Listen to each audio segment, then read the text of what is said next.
excited about me using my telekinesis to make this ping pong float. So let's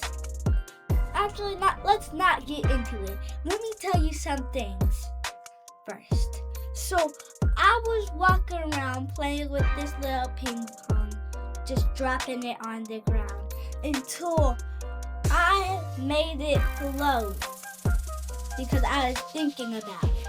And now I think I can do it again if I really put my mind to it. So let's get into it now. Okay, first try.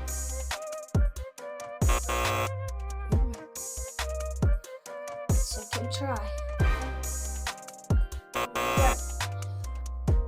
Whew.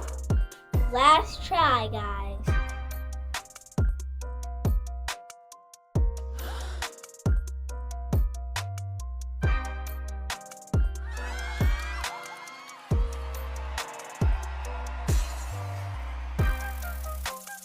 I can't believe I actually did it again.